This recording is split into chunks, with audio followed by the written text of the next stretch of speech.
ಮಾನ್ಯ ಮುಖ್ಯಮಂತ್ರಿ ಆದಂತಹ ಶ್ರೀ ಡಿ ಕೆ ಶಿವಕುಮಾರ್ ಅವರು ಇವತ್ತು ಸರ್ವಪಕ್ಷದ ಸಭೆಯನ್ನು ಕರೆದಿದ್ರು ಈ ಕಾವೇರಿ ನೀರಿನ ಸಮಸ್ಯೆ ಒಂದು ಕುರಿತು.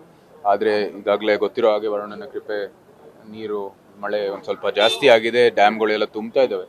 ಸೊ ಅದಕ್ಕಾಗಿ ಪ್ರಸ್ತುತ ಪರಿಸ್ಥಿತಿ ಒಂದು ಪರಿಹಾರ ಬಂದಿದೆ.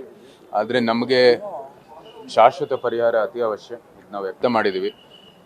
ಏನು 2018ನಲ್ಲಿ ಟ್ರಿಬ್ಯುನಲ್ ವಿಸರ್ಜನೆ ಮಾಡಿ ಇವತ್ತು ರೆಗ್ಯುಲೇಟರಿ ಅಥಾರಿಟಿ ಎಲ್ಲ ದತ್ತಾಂಶಗಳನ್ನು ಸಂಗ್ರಹ ಮಾಡಿ ವರದಿ ಒಂದು ಸಿದ್ಧ ಮಾಡಿ ಮ್ಯಾನೇಜ್ಮೆಂಟ್ ಅಥಾರಿಟಿ ಇದನ್ನ ಯಾವ ರೀತಿ ನಿರ್ದೇಶನ ತಗೋತಾರೆ ಅದರ ಆಧಾರ ಮೇಲೆ ಒಂದು ನಿರ್ದೇಶನ ಮಾಡ್ತಾರೆ.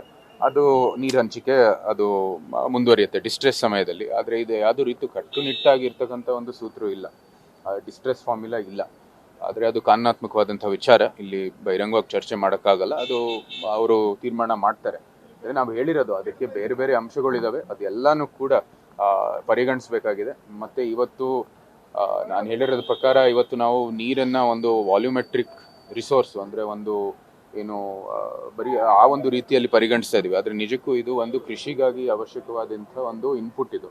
ಸೊ ಆ ನಿಟ್ಟಿನಲ್ಲಿ ನಾವು ಯೋಚನೆ ಮಾಡಿದ್ರೆ ಬಹುಶಃ ಒಂದು ಶಾಶ್ವತವಾದಂಥ ಪರಿಹಾರ ಸಿಗ್ಬೋದು. ಜೊತೆಗೆ ಇವತ್ತು ಡೈವರ್ಸಿಫಿಕೇಶನ್ ಬೇಕಾಗಿದೆ. ನೀರು ಇವತ್ತು ಸಾಲ್ಟ್ ವಾಟರ್ ಟ್ರೀಟ್ಮೆಂಟ್ ಪ್ಲಾಂಟ್ ಇರ್ಬೋದು, ಕ್ಲೌಡ್ ಸೀಡಿಂಗ್ ಇರ್ಬೋದು, ಬೇರೆ ಬೇರೆ ತಂತ್ರಜ್ಞಾನ ಅಳವಡಿಸೋ ಮೂಲಕ ಇವತ್ತು ನೀರಿನ ಒಂದು ಹೆಚ್ಚಿನ ಒಂದು ನೀರು ತರ್ಬೋದು ಅಂತ ಒಂದು ಅಭಿಪ್ರಾಯ ಇದೆ. ಜೊತೆಗೆ ನಮ್ಮ ಕೃಷಿಯಲ್ಲೂ ಕೂಡ ಒಂದು ಎಫಿಷಿಯನ್ಸಿ ತರಬೇಕಾಗಿದೆ. ಪರ್ ಡ್ರಾಪ್ ಮೋರ್ ಕ್ರಾಪ್ ಅಂತ ಇವತ್ತು ಒಳ್ಳೆ ಯೋಜನೆ ಇದೆ ಕೃಷಿ ಸಿಂಚಾಯಿ ಮೂಲಕ.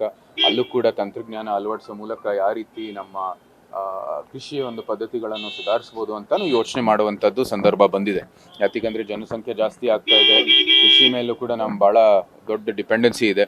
ಸೊ ಇದೆಲ್ಲನೂ ಕೂಡ ನಾವು ಪರಿಗಣಿಸಿ ಮುಂದುವರಿಬೇಕಾಗಿದೆ ಅಂತ ನಾವು ವ್ಯಕ್ತ ಮಾಡಿದ್ದೀವಿ. ಸಕಾರಾತ್ಮಕವಾದಂಥ ರೀತಿಯಲ್ಲಿ ಚರ್ಚೆ ನಡೆದಿದೆ. ಬಹುಶಃ ನೋಡೋಣ ಯಾವ ರೀತಿ ನಿರ್ದೇಶನ ತಗೋತಾರೆ ಅಂತ.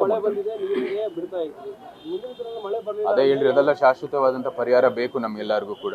ಇವತ್ತು ಅವರೆಲ್ಲರೂ ಇದ್ದಾರೆ, ಹಿರಿಯರು, ಅವರು ಒಂದು ರೀತಿ ಸಕಾರಾತ್ಮಕವಾಗಿ ಪ್ರತಿಕ್ರಿಯೆ ಮಾಡಿ ಕೊಟ್ಟಿದ್ದಾರೆ.